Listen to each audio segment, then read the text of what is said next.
आज पहले एक प्रश्न आया है कि कल बाबा हमें बाबा के साथ सच्चा रहने के लिए कह रहे थे।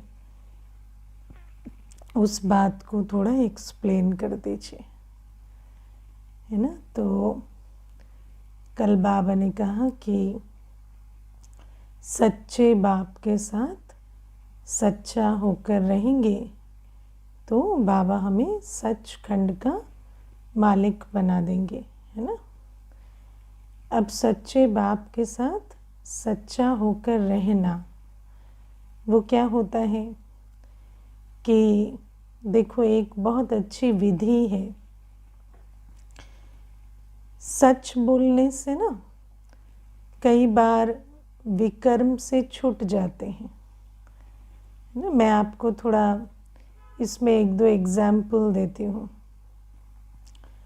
मैंने जब नई नई नौकरी ज्वाइन की तो उस टाइम पे मुझे थोड़ा जो जहाँ पर पोस्टिंग थी वो जगह मेरे लोकल जहाँ मैं रहती थी वहाँ से 4 घंटे की दूरी पर थी बाय ट्रेन। तो मैं शुरू में क्या करती थी कि फ्राइडे 4 बजे निकल जाती थी ऑफिस से, है ना, और 5 बजे की ट्रेन लेके आ जाती थी घर, और मंडे को 6 बजे की ट्रेन लेके 10 बजे ऑफिस पहुंच जाती थी। तो ऐसे चलता था। तो मेरे एक ऑफिसर ने देखा कि ऐसे तो नहीं चलेगा ऐसे अगर ये हर फ्राइडे जाएगी, 4 बजे निकल जाएगी और 1-2 घंटे लेट आएगी मंडे को, तो ये ठीक नहीं है। लेकिन मैं बहुत नई थी, एकदम फर्स्ट जॉब थी, छोटी भी थी उस समय। तो उसको लगा कि इसको कहने से इसको दुख होगा, है ना। तो उन्होंने मुझे क्या कहा, आप है ना जाते समय जो डायरेक्टर है उनके कमरे में जाके साइन करना और आने के बाद भी साइन करना, बस इतना कहा। तो अब क्या है कि मैं जाते समय बैग उठा के जाती और साइन करती, आके भी साइन करती। अब वो डायरेक्टर भी मुझे कुछ कहते नहीं थे, लेकिन वो मुझे देखते, जाते वक्त भी देखते, आते वक्त भी देखते। तो 1-2 हफ्ते के बाद मैंने लौकिक घर में कहा कि नहीं, मैं ना सैटरडे को आऊँगी और संडे को जाऊँगी क्योंकि बड़ा बुरा लगता है कि जल्दी निकलो, जाओ, वहाँ बैठो, तो फिर वो, है ना, उनके सामने जाते हैं तो ऐसे एहसास होता है कि कुछ गलत कर रहे हैं।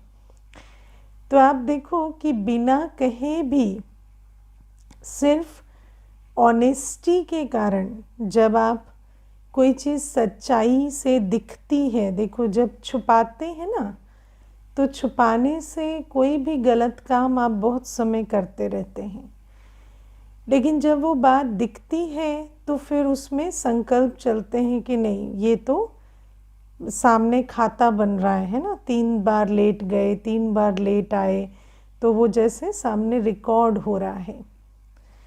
तो बाबा भी हमें कहते हैं कि तुम मेरे साथ सच्चे होकर चलोगे तो सच्चे बनोगे। अब मैं आपको इसमें लौकिक और पारलौकिक में भी बहुत अंतर है। जैसे अभी किसी देहधारी के सामने तो, है ना, जो स्वयं भी विकारी है, क्योंकि हर आत्मा तो विकारों के अधीन है, तो उनके सामने आप अपनी सारी बात रखेंगे भी तो कई बार जो भी पाप या जो भी विकर्म वो स्वयं करते होंगे, उस बात को उनके सामने रखने में भी आपको लज्जा नहीं आएगी। लेकिन शिव बाबा जो पवित्रता का सागर है, अगर हम रोज़ अपना सच्चा सच्चा चिट्ठा बाबा के सामने रखते हैं तो फिर हमें ऐसा आएगा दिल में कि हम जो कर रहे हैं वो राइट नहीं है। इसीलिए, और ये जो राइट नहीं है, बाबा कभी कभी कहते भी हैं ना कि जब चेक करेंगे तो शर्म आएगी, है ना, शर्म आएगी तो परिवर्तन करेंगे। तो ये भी बहुत अच्छी विधि है, लेकिन बाबा हमें कहते हैं कि उसमें इस सारी बात में सबसे इम्पोर्टेंट चीज़ क्या है कि हम बाबा के साथ सच्चा रहें कैसे। तो बाबा के साथ सच्चा रहना माना रोज़ नियमित बाबा को अपना सच्चा चार्ट देना, नियमित रोज़ बाबा को अपना सच्चा चार्ट लिख के देना, सच्चा सच्चा चार्ट, है ना। जो भी हमने श्रीमत प्रमाण किया और जो भी अवज्ञा हुई, वो सारा सच्चा सच्चा चार्ट हमें बाबा को लिख के देना होगा। और अगर हम ये एक विधि अपनाते हैं, अब कई बार व्यक्ति कहता है मैं झूठ नहीं बोलता, है ना, बाबा को मैं सच बताता हूँ, लेकिन बताता ही नहीं है, चार्ट लिखने का सिस्टम ही नहीं रखा है ना, चार्ट देते ही नहीं है, तो छिपा लेते हैं। तो छिपाने से अपने जो पाप हैं वो वृद्धि को पाते हैं, है ना। छिपा कर पाप करेंगे तो कभी भी आत्मा को पता नहीं चलेगा कि मैं कितने पाप कर रहा हूँ। इसीलिए जहाँ भी हमारी श्रीमत में अवज्ञा हो रही है, वो कर रहे हैं जो नहीं करना चाहिए, या वो नहीं कर रहे हैं जो करना चाहिए, वो सबका चार्ट हमें बाबा को देना है। और जब हम रोज़ चार्ट लिखने का नियम बनाएंगे, तभी कहा जाएगा ये बच्चा सच्चा रहता है। ये सच्चाई का पहला कदम है। अगर हम चार्ट ही नहीं लिखते तो सच्चाई की कोई बात ही नहीं है ना। हम फिर वो बात ही नहीं है कि हम कोई बाबा से सच्चे हैं।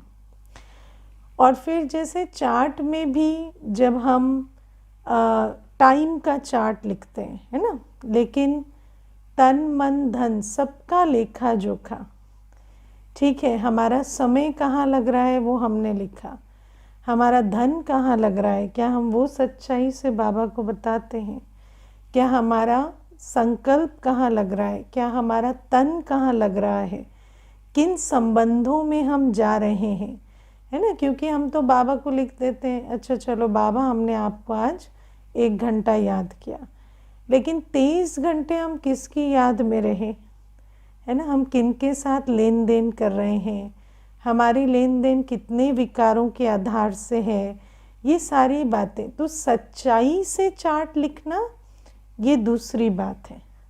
एक है चार्ट लिखते ही नहीं है, तो फिर तो सच्चाई की कोई बात ही नहीं है। फिर लिखते भी हैं तो भी क्या हम ज्ञान स्वरूप होकर अपने तन मन धन का, समय श्वास संबंध का सबका चार्ट देते हैं बाबा को। क्योंकि ज्ञान तो हमें समझ में आया है। देखो विकर्म तो तन से भी बनते हैं, मन से भी बनते हैं, धन से भी बनते हैं, है ना। अब खाली मनसा का चार्ट लिख देते हैं, तन से क्या क्या पाप किए, धन से क्या क्या पाप किए वो लिखते ही नहीं हैं। तो बाबा कहते हैं इन सारी चीज़ों का चार्ट लिखना पड़े।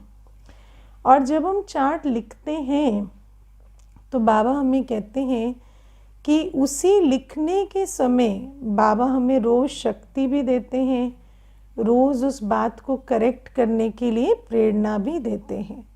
उस प्रेरणा को भी हमें रोज़ लेना है ना। तो तीसरी बात जो पहली बात है वो चार्ट देना, दूसरी बात है चार्ट को सच्चाई से लिखना, कोई बात छुपाना नहीं, आधी बातें बता रहे हैं आधी नहीं बता रहे हैं, ये नहीं। और तीसरी बात है कि जब हम चार्ट देते हैं रोज़, तो हमें ये भी अपने अंदर देखना है कि हमारा इरादा क्या है, परिवर्तन करने का है या नहीं। क्योंकि कई बार ऐसा भी होता है कि रोज़ एक नियम प्रमाण चार्ट लिख दिया, रोज़ ही लिख रहे हैं, हम अमृत वेला नहीं किए, हम सो के उठे 8 बजे, हमने ये नहीं किया वो नहीं किया। और फिर जैसे एक तरह से आत्मा के अंदर कोई ऑनेस्टी नहीं है टुवर्ड्स एम ऑब्जेक्ट कि मुझे परिवर्तन होना है, वो सच्चाई नहीं है। जो लक्ष्य के प्रति या परिवर्तन होने के प्रति सच्चाई होनी चाहिए वो नहीं है। तो चार्ट लिखना अनिवार्य है।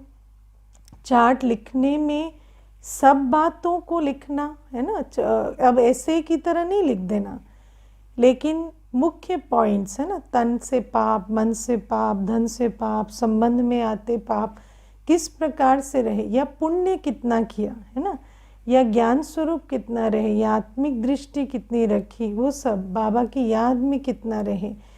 तो ये सारी चीज़ों का चार्ट लिखना पड़े। और फिर बाबा कहते हैं कि तीसरी बात, चार्ट में इम्प्रूवमेंट है या नहीं, उसके लिए भी ऑनेस्टी से अपने आप को देखना है। क्योंकि ऐसा तो नहीं है कि चार्ट लिखना भी एक छल हो गया है कि हम नहीं करेंगे और बोलते रहेंगे कि नहीं किया तो अब बाबा जाने, है ना। बाबा जाने नहीं, हम चार्ट लिख क्यों रहे हैं, हमारा लक्ष्य क्या है। लक्ष्य तो स्व परिवर्तन है ना, तो उस लक्ष्य के प्रति हमारी सच्चाई क्या है वो भी हमें चेक करना है। तो ये सारी बातें बाबा से सच्चाई में जाती हैं, है ना। और मैं एक आत्मा को ना पता भी नहीं चलता, क्योंकि झूठ का, छिपाने का संस्कार होता है ना, जिसको दुनिया में डिप्लोमेसी कहते हैं, है ना। तो अपने फ़ायदे की बात छुपा लेते हैं, एक्चुअली अपने नुकसान की बात छुपा लेते हैं, लेकिन सोचते हैं कि हम बड़े, है ना, चतुर सुजान हैं। तो जिस बात से एक्चुअली अपना नुकसान होता है उस डिटेल को छुपा लेते हैं और फिर सच्ची बात बताते नहीं। और आत्मा का जो प्रयत्न होता है वो यही होता है कि हम अच्छे बने नहीं, लेकिन अच्छे दिखते रहें, है ना। तो वो सारी डिटेल छुपाकर और अपने को भी भ्रमित करते रहते हैं कि हमारी उन्नति हो रही है, दूसरे को भी भ्रमित करते रहते हैं। कई बार बहुत अच्छा अपने को और दूसरे को भ्रमित करने का तरीका क्या अपनाते हैं कि चार्ट दो ही मत, है ना। और कोई पूछे पुरुषार्थ कैसा चल रहा है तो ऐसे कर देते हैं, है ना, कि अच्छा ही चल रहा है। लेकिन बात ये है कि ये तो सब, है ना, ये जो रावण राज्य में जो रावण ने हमें विकारों के वश अपनी दुर्गति करने के लिए जो हमारे अंदर भ्रम डाला है, वही भ्रम में हम चल रहे हैं कि बस बाबा सोचे, या बाबा को तो पता ही है, कम से कम दीदी सोचे कि हम अच्छे चल रहे हैं, है ना। तो इस प्रकार से चलने से नहीं होगा। अगर लक्ष्य उन्नति का नहीं है तो हम अपना टाइम वेस्ट कर ही क्यों रहे हैं, है ना। और लक्ष्य उन्नति का है तो फिर अपने अंदर परिवर्तन क्यों नहीं ला रहे, वही पुरानी चाल चलन क्यों रख रहे हैं। अब बाबा ने आज हमें परिवर्तन के लिए एक बहुत अच्छी बात कही मुरली में कि जब अपने प्रति हिम्मत रखेंगे, है ना। बाबा ने आज कहा कि सदा हिम्मतवान बनो और सर्व को हिम्मत दिलाओ तो बाप की मदद मिलती रहेगी। तो अब हिम्मत रखना क्या होता है, तो हिम्मत रखना होता है श्रीमत पर चलने की हिम्मत ना। सबसे बड़ी हिम्मत क्या है, श्रीमत पर चलने की हिम्मत। देखो, जब तक कर्म श्रेष्ठ नहीं होंगे तब तक भाग्य नहीं बनेगा। ये सिंपल सी बात है। कितना भी हम बोलें, कितना भी हम कहें कि ये प्रॉब्लम है, वो चैलेंज है, वो विघन है, ये वाली बात हमें रोकती है, लेकिन कथा का सार ये है कि अगर हम अपने कर्म नहीं श्रेष्ठ बनाएंगे तो हमारा भाग्य नहीं बनेगा। और कर्म श्रेष्ठ तब बनते हैं जब हम श्रीमत पर चलते हैं। अमृत वेला सोएंगे, भोजन शुद्ध नहीं करेंगे, मुरली नहीं, मंथन नहीं, है ना, अपनी दृष्टि वृत्ति को नहीं बदलेंगे, अपने अंदर के संकल्पों को श्रेष्ठ और शक्तिशाली नहीं बनाएंगे, कर्मों में आते हुए विकारों की लेन देन नहीं बंद करेंगे, तो ऐसी आत्मा का कल्याण नहीं हो सकता। तो बाबा हमें कहते हैं कि जब हम रावण राज्य में श्रीमत पर चलते हैं तो कई प्रकार के विघ्न आते हैं, अपने संस्कारों से भी और संसार से भी, है ना। चाहे लौकिक परिवार हो, अलौकिक परिवार हो, या अपने संस्कार हो, कई प्रकार के विघ्न हर प्रकार से आते हैं, परिस्थितियों से आते हैं। अब कौन सा ऐसा ब्राह्मण है जिसके जीवन में विघ्न नहीं आते, है ना। विघ्न तो सभी के जीवन में आते हैं, क्योंकि बाबा ने हमें ड्रामा का भी ज्ञान दिया है कि 63 जन्मों का कर्मों का खाता है। तो जब वो विघ्न आते हैं तो उन विघ्नों को बुद्धि में रख के कहना क्या करें, इतनी बड़ी बात है, तो फिर हमसे उठा नहीं जाता, हम थक जाते हैं, हमसे ये पुरुषार्थ नहीं होता, हमसे सेवा नहीं होती, है ना। तो बाबा कहते हैं अगर तुम ज्ञान, याद, धारणा, सेवा, कितने भी विघ्न पड़े बाबा की याद में रहना है, कितने भी विघ्न पड़े अमृत वेला मिस ना हो, कितने भी विघ्न पड़े हमें ज्ञान का चिंतन मनन, बुद्धि को स्वदर्शन चक्रधारी बनाकर रखना है। कितने भी विघ्न पड़े धरत पर ये धर्म ना छोड़िए, सर धड़ से भी अलग हो जाए पवित्रता को नहीं छोड़ना है, पतित नहीं बनना है। कैसी भी कोई भी बात हो, अगर हम सेवाधारी हैं, हमारी सेवा ना रुके, हम जो सेवा हमें हमारी जो सेवा हम करते हैं, मानो यथाशक्ति जो भी सेवाधारी हम बने हुए हैं, है ना, वो सेवा बढ़े, वो घटे ना। अगर किसी भी बात से हमारी इन 4 सब्जेक्ट्स में कमी आ रही है तो इसका मतलब कि हमने घुटने टेक दिए, हमने हिम्मत नहीं दिखाई, है ना। तो जब भी कोई संस्कार, कोई परिस्थिति, कोई बात, कुछ भी विघ्न के रूप में आता है तो हमें उस समय पर हिम्मत दिखानी होती है। वो जो हिम्मत है ना, अपने आप को उमंग उत्साह में भरना, बल भरना, अपने संकल्पों में ताकत भरना और करना। मेरी मुरली ना रुके, मेरा विचार सागर मंथन ना रुके, मेरी याद की यात्रा ना रुके, पवित्रता की धारणा ना रुके और मेरी सेवा ना रुके, है ना। आप देखो, सोचो कि एक तो हम कोई सारा कुछ तो सेवा में वैसे ही नहीं लगाते, है ना। जीवन तो कोई हम पूरा सेवा में लगा नहीं रहे, जो थोड़ा मोड़ा कर रहे हैं अगर वो भी विघ्न के वजह से रोक देंगे तो हमारी क्या पुण्य की कमाई होगी। तो बाबा कहते कुछ भी हो जाए, हमारे ये चारों सब्जेक्ट में कभी विघ्न नहीं पड़ना चाहिए। और ये जो हिम्मत है, और इस सब के लिए हिम्मत चाहिए। एक चीज़ आप कभी नहीं भूलना, सतयुग त्रेता युग में, स्वर्ग में किसी चीज़ के लिए मेहनत नहीं करनी पड़ती। वो क्या दुनिया है? सर्व प्राप्तियों की दुनिया कहा जाता है। अप्राप्त नहीं कोई वस्तु देवताओं के खजाने में। तो वहाँ आपको तन स्वस्थ मिलेगा, उसके लिए आपको योगा या एक्सरसाइज नहीं करनी पड़ेगी।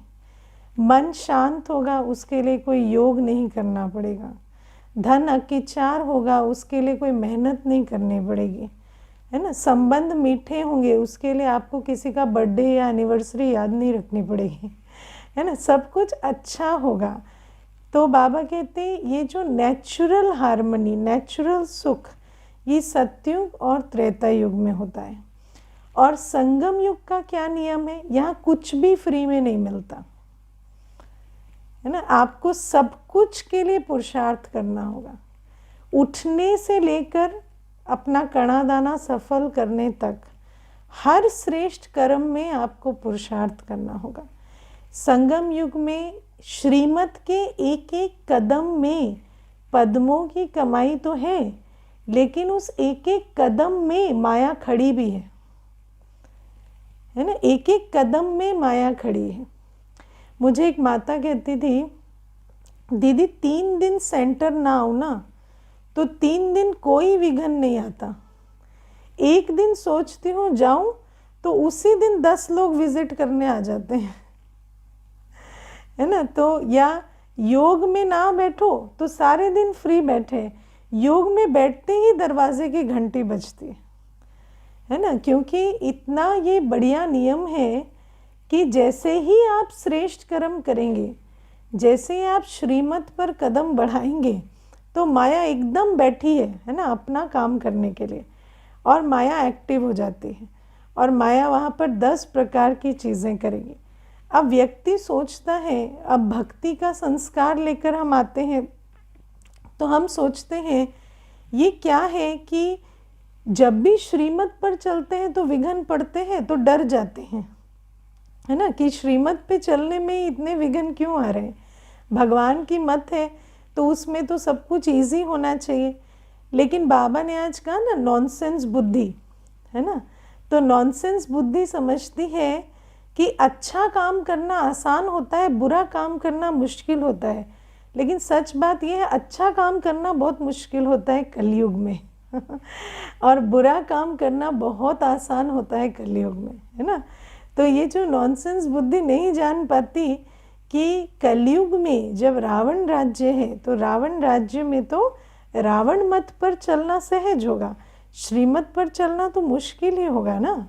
तो बाबा हमें कहते हैं तुम ज्ञान के लिए, याद के लिए, पवित्रता के लिए, सेवा के लिए जैसे ही कदम उठाओगे। मुझे एक माता कहती थी, दीदी देखो 5 वर्ष हो गए मैं जिम जाती हूँ, मेरे युगल ने कभी नहीं पूछा कब तक जाओगी, लेकिन मुझे सेंटर आते 25 दिन हो गए हैं, वो ऐसे गिन रहे हैं कि 25 हो गए कि 25.5 हो गए कि 26 हो गए, और मुझे रोज़ पूछते रहते हैं ये कब तक चलेगा तुम्हारा, ये कब तक जाना है, ये क्या सारी ज़िंदगी जाना है, ऐसा कौन सा मेडिटेशन होता है जो सारी ज़िंदगी जाते हैं, क्या चक्कर है ये तुम्हारा।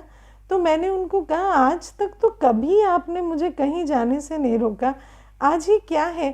तो कहते पता नहीं, मुझे लगता है कि वो बहुत हो गया तुम्हारा और वहाँ नहीं जाना, है ना। तो ये क्या है कि ये जो विघ्न है ये जब भी आप श्रीमत पर चलेंगे, ज्ञान के लिए भी विघ्न पड़ेंगे, याद के लिए भी, और सिर्फ बाहर से नहीं अंदर अपने संस्कारों से भी बहुत विघ्न पड़ते हैं। लेकिन बाबा कहते हैं इन सब में हमें हिम्मत दिखानी होती है ना। हिम्मत का कदम क्या है कि कुछ भी हो जाए, मेरे जो श्रीमत का चार्ट है वो एकदम एक्यूरेट चले, कुछ मैं अपने संकल्पों पर, कमज़ोर संकल्पों पर विजय पाऊँ।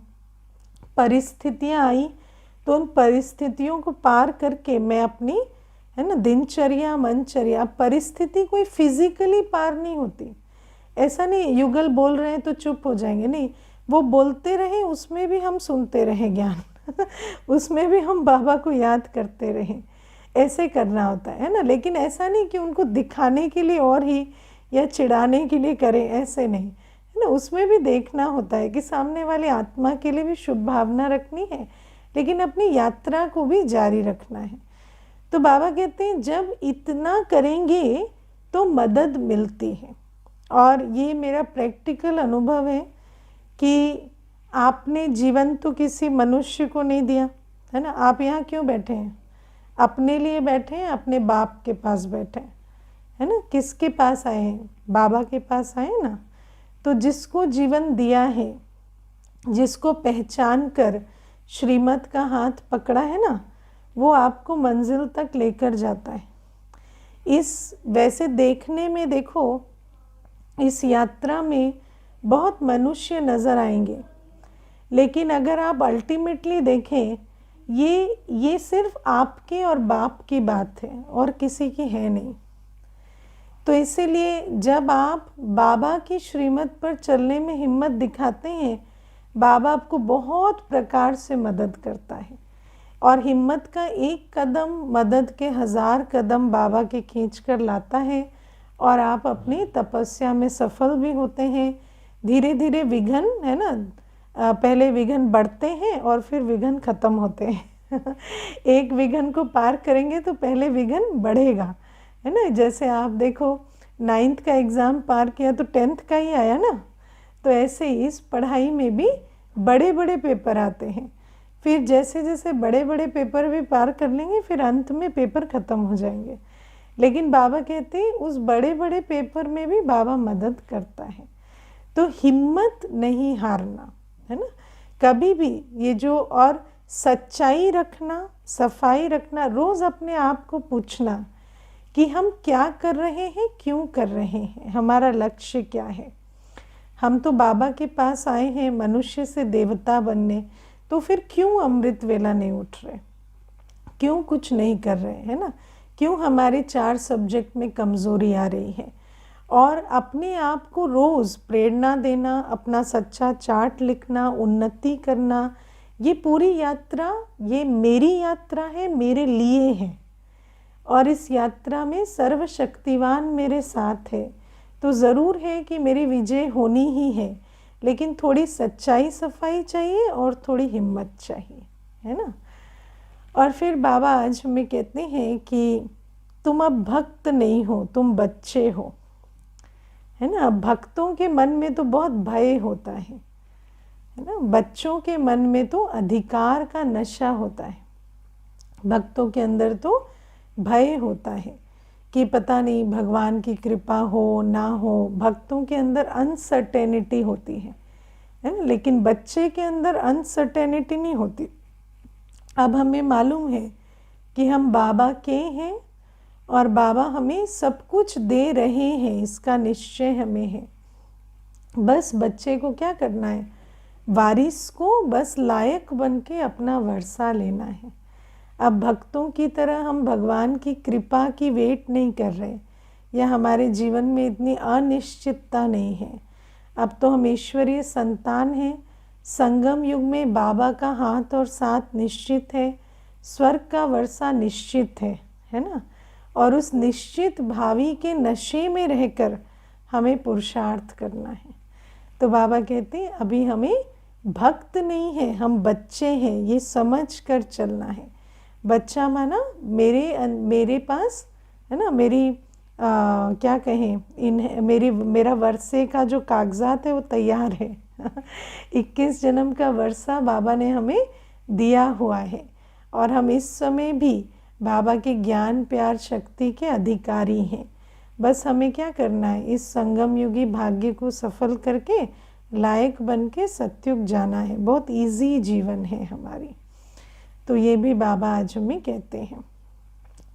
और बाबा कल और आज दोनों हमें ये बता रहे हैं कि मुक्ति, जीवन मुक्ति भक्ति का फल है ना। दुनिया में ऐसा समझते हैं कि भगवान की भक्ति जो करते हैं उनका, जैसे दुनिया में भी कहते हैं ना कि अभी मैं आपको एक छोटा सा इसमें बात बताती हूँ। एक माता है, उनके युगल की अकाल मृत्यु हो गई। तो जब उनके युगल की मृत्यु हो गई जल्दी कम आयु में, तो सब उनको कहते थे कि तुम तो इतनी भक्ति करती हो, तो तुम्हारे युगल की मृत्यु कैसे हो गई, है ना। तो बाबा कहते हैं दुनिया में तो समझते हैं कोई अच्छा भगत होगा तो वो कभी विधवा नहीं होगा, उसकी अपनी मृत्यु जल्दी नहीं होगी, या उसको कोई बीमारी नहीं आएगी, कोई धन की समस्या नहीं आएगी। ऐसा ही समझते ना कि भक्ति का ये फल होता है। लेकिन बाबा कहते भक्ति का ये फल नहीं होता।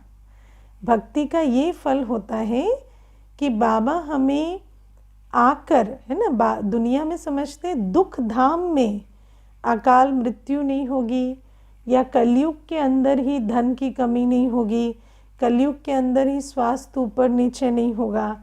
लेकिन बाबा ने हमें ज्ञान दिया है कि 3 धाम हैं, दुख धाम, शांति धाम और सुख धाम। अभी क्या चल रहा है, दुख धाम, है ना। दुख धाम कलयुग, और दुख धाम जिसका नाम ही दुख धाम है उसमें सुख शांति नहीं होते, है ना। ये समय ही दुख धाम है, ये है ही कलयुग अंत का समय।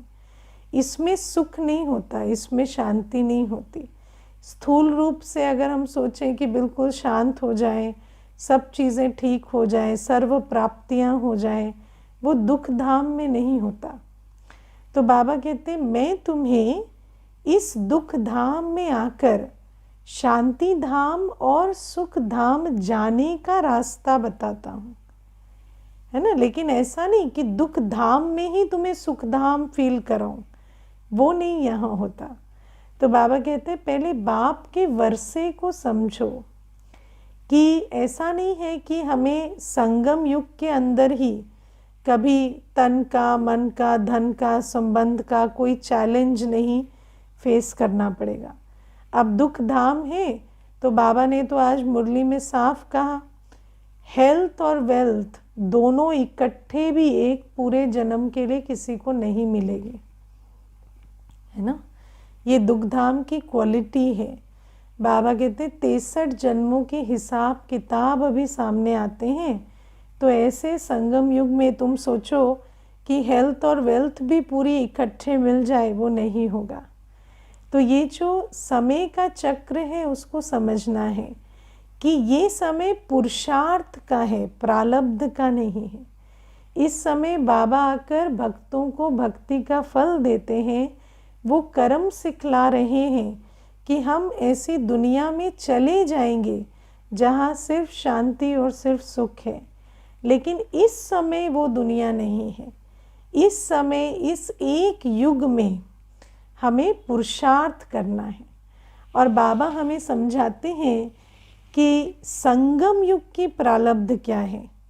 तो संगम युग में हम बाप की छत्र छाया में बैठे हैं।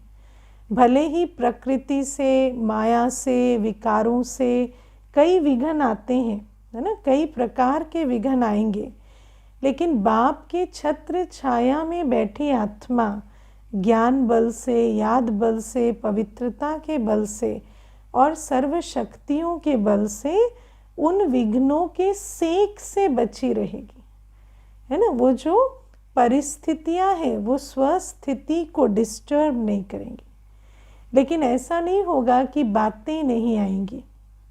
कलयुग के अंत में जब ये हिसाब किताब का समय है, जब हम बाबा हमें मुरली में कहते हैं कि ये तो कयामत का समय है, तो हमें समझ में भी आता है कि 63 जन्मों के हिसाब किताब इस एक जन्म में आएंगे। तो ये कौन सा समय है? अचानक का समय। और इस अचानक के समय में मान अपमान, हानि लाभ, दुख सुख, निंदा स्तुति के पेपर बहुत अचानक आते हैं। जीवन मृत्यु के पेपर बहुत अचानक आते हैं। और इन पेपर के बीच बाबा ने कहा है संगम युग में तुम्हें जो बहुत बड़ी प्राप्ति है वो ये है कि तुम मेरी छत्र छाया में बैठे हो। मेरी छत्र छाया में बैठे हो माना तुम्हें कितने भी पेपर आए वो तुम्हारी सुख, शांति, पवित्रता, शक्ति स्वरूप की अवस्था हिला नहीं सकेंगे, क्योंकि तुम शांति सुख के सागर की गोद में बैठे हो। लेकिन ऐसा नहीं होगा कि पेपर नहीं आएंगे, है ना। इसको हमें समझना है। तो बाबा कहते संगम युग की प्राप्ति क्या है।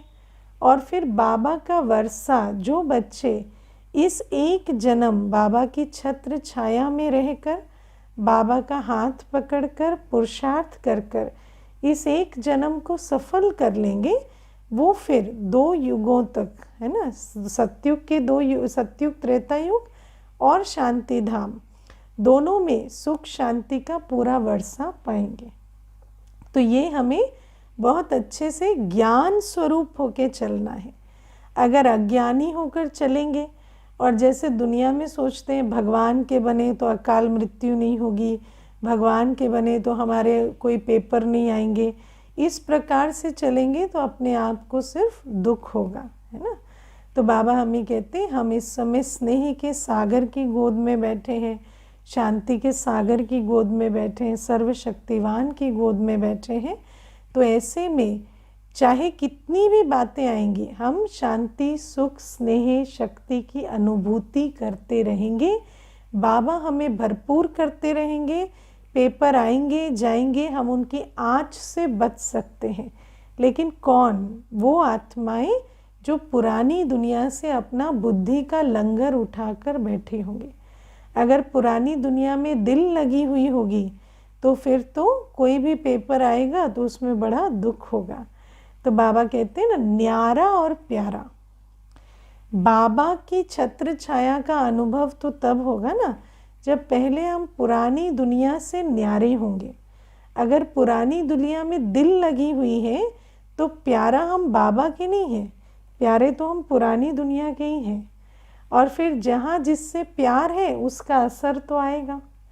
लेकिन अगर हम न्यारे हैं पुरानी दुनिया से, बुद्धि बल से हमने अपनी बुद्धि को बिल्कुल पुरानी दुनिया से निकाला है, वहाँ कोई ममत्व नहीं है, और हम निमित्त मात्र सेवा अर्थ पुरानी दुनिया में रहते हैं, और हमारी दिल एक रस बाबा के साथ है, तो फिर ऐसी आत्मा संगम युग में अतीन्द्रिय सुख के झूलों में झूलते हुए और अपना पुरुषार्थ करते हुए संगम युग पार करके सत्युग और शांति धाम चली जाएगी। तो बाबा इसीलिए हमें कहते हैं भक्ति का फल मुक्ति, जीवन मुक्ति देने में आया हूँ। तुम वारिस हो, वारिस पिता की गोद में बैठा है। ये एक जन्म तुम बाप की गोद में बैठकर बाबा की श्रीमत की उंगली पकड़कर अपना वर्षा ले लो। ठीक है। ओम शांति।